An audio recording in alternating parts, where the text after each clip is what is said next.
es Álvaro Reina, soy fisioterapeuta doctorando por la Universidad de Málaga, también clínico, y una de las revisiones que hemos realizado dentro del grupo de investigación se centra en la restricción de flujo sanguíneo, en las variables como podemos ver funcionalidad, calidad de vida y dolor en pacientes con patologías neuromusculoesqueléticas. Para empezar, tenemos que saber una gran diferencia. Es decir, no es lo mismo la persona que tenemos justamente en la foto de la izquierda que la foto de la derecha. A día de hoy, la BCR se utiliza también para deporte, para recuperación a nivel de deporte, ¿vale? A día de hoy en la literatura la podemos encontrar como Ischemic Preconditioning Training, que es justamente diferente a lo que nos podemos encontrar cuando buscamos en la literatura como es Blood Flow Restriction Training, que está más centrado en lo que son los pacientes. Por eso la persona indicada, el profesional que emplea esta herramienta, tiene que saber pues, las diferentes variables que podemos ver aquí abajo y así también, en función de cómo las vaya a emplear todas estas variables, podemos conseguir unos beneficios u otros. Normalmente los resultados que podemos encontrar son el efecto metabólico y unas reacciones hormonales y neuromusculares. Y tras un poco ver la literatura, nosotros vimos que no hay apenas estudios en que se centren en tantas patologías para recoger variables como son dolor, funcionalidad, calidad de vida. Por tanto, empleamos nuestra estrategia de búsqueda en las diferentes bases de datos que podéis ver ahí, con una escala Pedro que le pasamos todos los estudios que no fuese inferior a 6, que los resultados que cogíamos de las diferentes variables pues estuvieran estandarizados de 0 a 100 y que los tiempos en los que clasificamos esos resultados pues vayan de un corto plazo a un seguimiento. Así como que al final nos quedamos de todas esas evaluaciones de estudios, pues con unos 14 estudios tras unos criterios de inclusión, exclusión, y sacamos que nuestra muestra al final era de unos 533 sujetos, con una media de edad de unos 45 años, con diferentes intervenciones que se utilizaban, normalmente fuerza, aeróbico, restricción de flujo sanguíneo, que lo denominamos BFR, sesiones que pueden ir desde a las 1 a 3 frecuencias de 1 a 3 sesiones semanales a un periodo de intervención que puede ir de una sesión a 16 semanas. Pero es que tenemos que ver también que es que cuando recogíamos todo, la heterogeneidad que había era enorme en cuanto a los instrumentos de medida y que muy poco se centraban a largo plazo. Así que también otra de las cosillas que también pudimos ver es que había muchos test, muchos cuestionarios que se centraban en la funcionalidad y lo hemos tenido que dividir en objetivas y subjetivas. Entonces, siguiendo un poco para destacar las variables, las he encuadrado un poquito en lo que son test, cuestionarios, resultados que nos podemos encontrar y poblaciones. Así que en cuanto al tiempo, cuando vemos lo que es el tiempo a corto plazo, la BCR va a ser mejor que no hacer nada, que hacer una carga inmediata, que caminar, quizás pues tenga que ver algo así en el estrés metabólico que estamos hablando, que se efectúa cuando hace presión en manguito mientras está haciendo ejercicio. También se habla que a medio plazo en el tiempo, pues la BCR es igual que las altas cargas, así que ya vamos viendo ahí que se van equiparando los resultados, incluso que se mantiene en el seguimiento. En cuanto a velocidad, pues tenemos que destacar que los resultados que no encontramos son muy a corto plazo, no se puede ver más allá, pero sí podemos observar que es mejor siempre que por lo menos el caminar a alta intensidad. Y como hemos comentado antes, otra vez, se equipara el resultado a lo que son altas cargas. Es decir, es interesante el emplear esta herramienta en pacientes, como podéis ver, no solamente de rodillas, sino también dentro de la neurología, como puede ser esclerosis múltiple.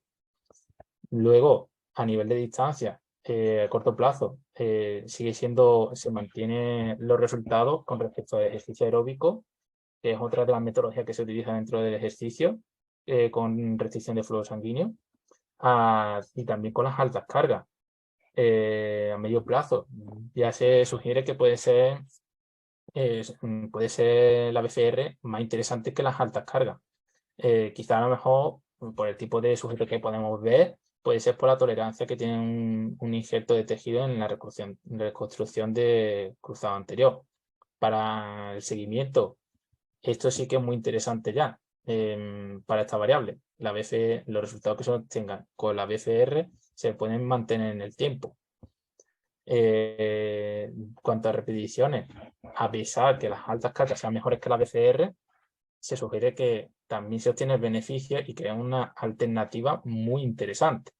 A nivel de potencia, a pesar que las bajas cargas se sugieran que sean mejores, hay que hablar aquí que debido a los pocos estudios que hay en esta variable y la metodología que se emplea, que son presión intermitente, quizás a lo mejor no hayamos observado, no hayamos recogido a día de hoy en la literatura que era el resultado final, el resultado interesante, como puede ser que a lo mejor utilizan una presión más continua, pues sea mejor que la BCR. En cuanto a funcionalidad, hablando ya desde lo más subjetivo, lo más intangibles, ¿no? Que son lo interesante dentro de la práctica clínica. A corto plazo sigue siendo mejor que caminar, ¿no? Pero es que a medio plazo ya esto sí que es muy interesante y nos está hablando que es mejor que las altas cargas, o que por lo menos si no es mejor, sigue siendo igual, ¿no? Pero hay cosas que por ejemplo, puede estar influyendo aquí, que sea la hiperemia reactiva que se produce con el manguito cuando estamos haciendo ejercicio, o que el umbral aeróbico que se genera también puede estar influyendo en que sea mejor que las altas cargas. Pero es que no más allá de eso, a lo mejor combinar la BCR con las altas cargas que nunca se ha pensado, puede ser mejor para tener mayores beneficios a nivel de masa muscular. Cuidado aquí porque la fatiga que se utiliza con la restricción de flujo sanguíneo y con las altas cargas se sugiere que genera mucha fatiga. Si ya con bajas cargas tiene una fatiga, no nos podemos imaginar cómo puede ser con altas cargas.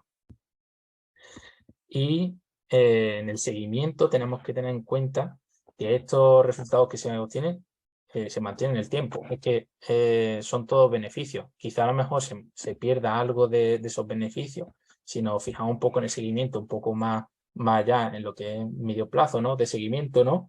Pero tenemos que saber que nunca va a ser mejor que ejercicios de resistencia. En cuanto al dolor, muy interesante. El corto plazo, a pesar de que sea mejor de la baja carga, la baja intensidad o que sea igual, tenemos que hablar que el porcentaje de presión aplicado siempre le va a dar un beneficio extra a lo que son los grupos de BCR porque se genera una hipoxiia inducida por un mecanismo de modulación endógena.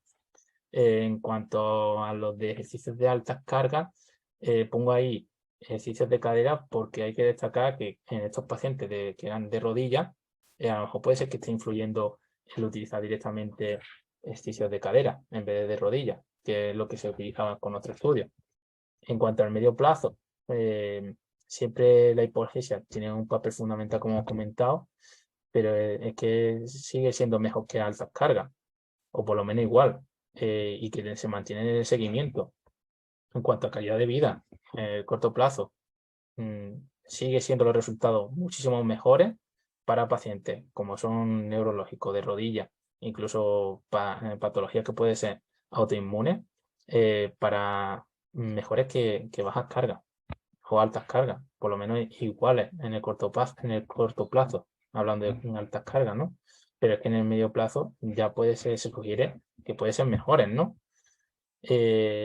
No obstante, hay que tener en cuenta varias cosas de este estudio, que todo tampoco es tan bonito, y es que tenemos que saber que este estudio recoge un rango de edad entre los pacientes que es muy amplio y que las patologías que se utilizan son muy variables y que la metodología empleada dentro de la intervención de restricción de flujo sanguíneo no tiene un marco común.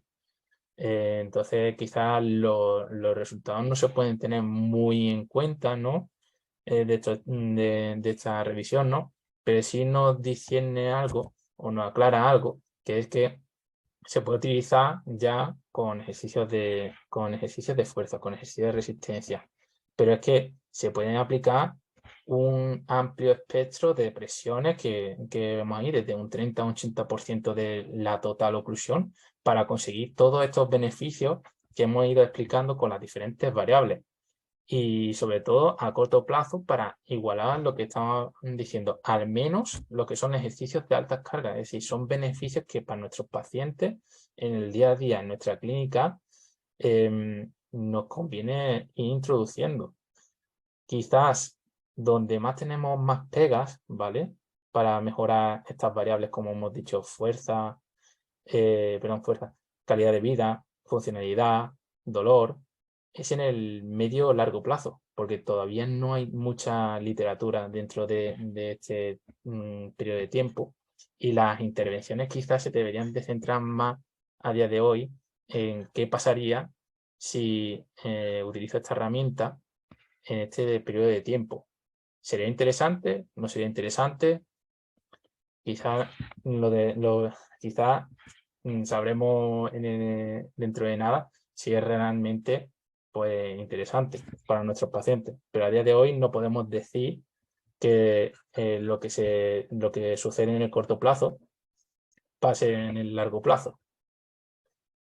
Por esto, muchas gracias por vuestro tiempo y espero que haya sido de gran utilidad. Muchas gracias.